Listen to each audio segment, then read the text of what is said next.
Ayan, nakikita niyo po ngayon sila naghihiwa ng bawang.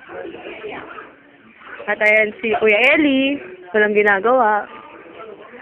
Ayun, si Dukot, magluluto na siya. Ayun. Andito po kami ngayon sa bahay ni Judy.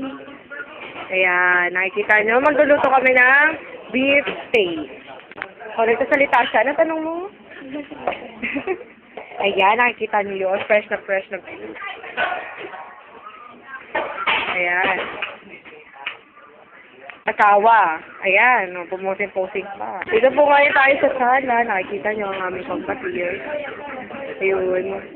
Sir Michael. Ayun. Ayun, si Buyas naman ang kanyang nililiwan, yung na-realize. Ayun, may hawak silang mga knife. Nakakatakot. Ang inyong lingkod, si Pinky, nagsasalita. Ayun. Ayun, ang lakas na kasi ni Sir Eli. Ang galing. Nakikita niyo yan? Nagsasap-sap sila. Nakikita niyo yan?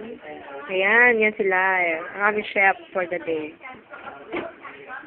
At ayan naman si Kuya Eli, ang aming chef for the day.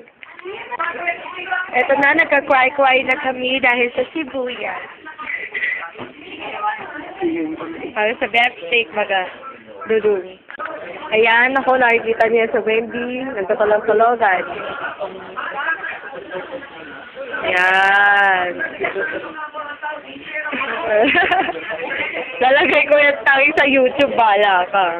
Ayan si Judy, ang may-ari ng house, naglalaksad. At ako ang reporter for the day kung saan ito kami ngayon sa bahay nila. Pagluluto pa lang, inabot-abot na kami ng sab-sab. 2:00 daw ang meeting, yari kami.